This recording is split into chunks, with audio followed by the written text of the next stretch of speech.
The RAF is transporting French troops and equipment to the West African state of Mali amid efforts to halt an advance by Islamist rebels. So far, Downing Street has stressed that no UK troops will be engaged on the ground. James Hurst has been monitoring political developments at Westminster throughout the day and joins us from there now. Well, Kate, France has deployed hundreds of troops to Mali to try and halt this rebel Islamist advance from the north of the country to the south. What Britain says it is doing is helping the French at French request. In the last hour, we have learnt in a statement from the Africa Minister to the House of Commons that that will also include a small number of British technical personnel based on the ground at the airport in the capital of Mali. But the stress is it is only limited support at the request of the French. I would like to assure the House that British forces will not undertake a combat role in Mali. The Prime Minister has authorised a limited logistical deployment following a direct request from one of our closest allies. The National Security Council will meet tomorrow and will be briefed on the latest developments in Mali. Government ministers, along with the Prime Minister's Special Representative for the Sahel, my honourable friend, the member for Edinburgh, will work with the French government, the region and international actors like the United Nations to put in place both the short-term resolution to the crisis as well as the longer-term conditions for security and economic development. Well, the reason the RAF heavy lift aircraft are helping the French get into Mali is that our government is also concerned about the possible advance of al-Qaida-linked rebels, and also because it's in line with a recently signed defence cooperation agreement between France and Britain. There has been talk for a while that perhaps later in the year there could be an EU training mission in Mali in which Britain would take part. For the moment, that is still under discussion, and Britain's involvement is confined to this RAF heavy lift. This is Britain's contribution so far to the fight against Islamic extremists in Mali. Heavy lift capability from 2 C-17 aircraft. The firepower is coming from the French military. Their mission began on Friday after advances by the Islamists who took control of the north of the country last year. Mali's president appealed to France for help amid fears the capital could fall and with it the country. On Saturday, with French operations well underway, David Cameron spoke to the French president and agreed the RAF would help get French equipment and personnel into Mali.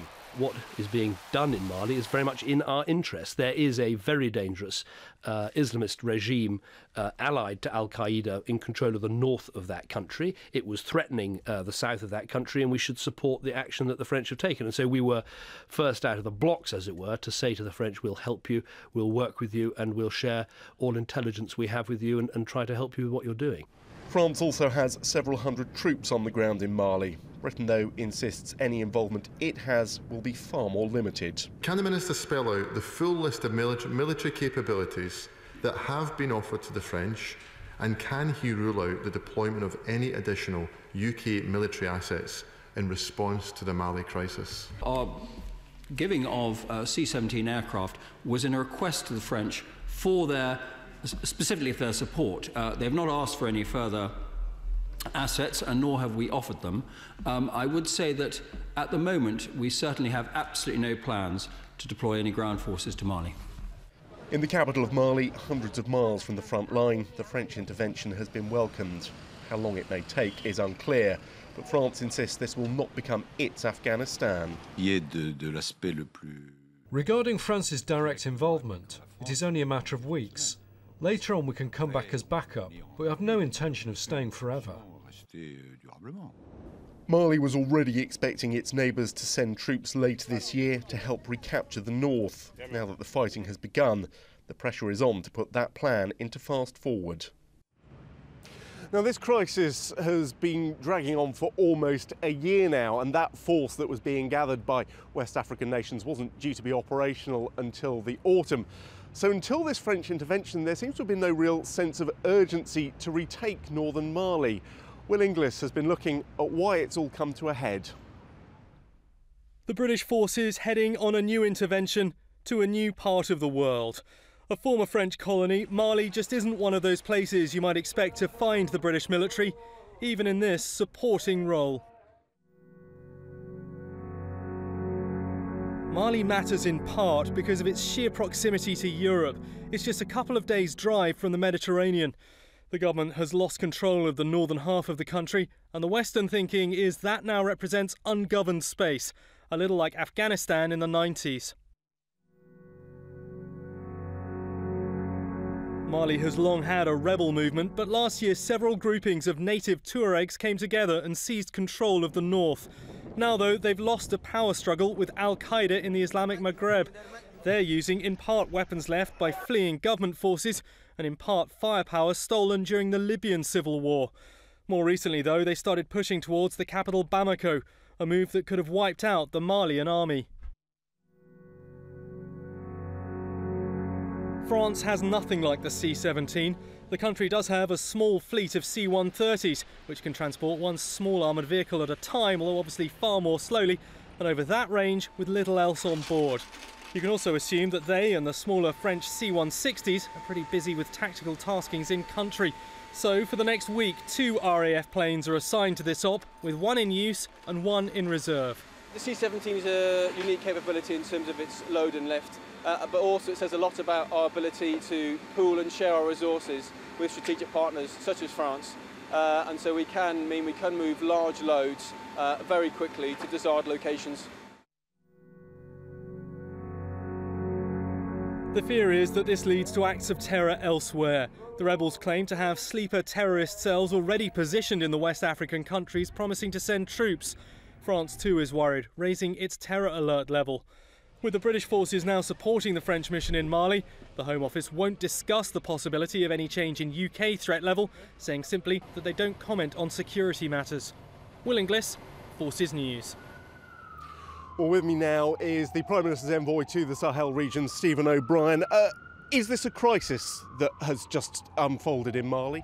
What has happened is you've had an advance southwards from what has been a stronghold of terrorist elements and other associated fighters coming down from northern Mali and pursuing a route towards the capital Bamako. Mali is an enormous country, about twice the size of France or Spain, and it has this thinner point in the middle, and it's that they had come through, and therefore at the request of the Malian government, which is a civilian transitional government, they have made a request of the French, who of course with their historic links you'd expect, and as a result of that they've responded to seek to push this backwards. There is also the question of trying to push for a restoration of the northern Mali integrity of the country under the UN.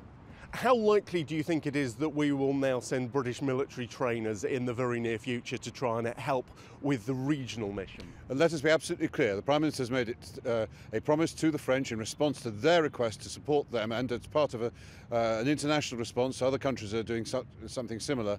2 C-17 aircraft to transport equipment and personnel of the French are being supplied, and at the same time we're committed to having no boots on the ground ourselves. That is the limited support that is currently being offered. There is also an EU training mission under the local West African economic entity under the auspices of the UN, under a united resolution by the global community without exception, and that is getting ready. But that will take longer to pull together, but we hope that this will accelerate it because of course the need has increased.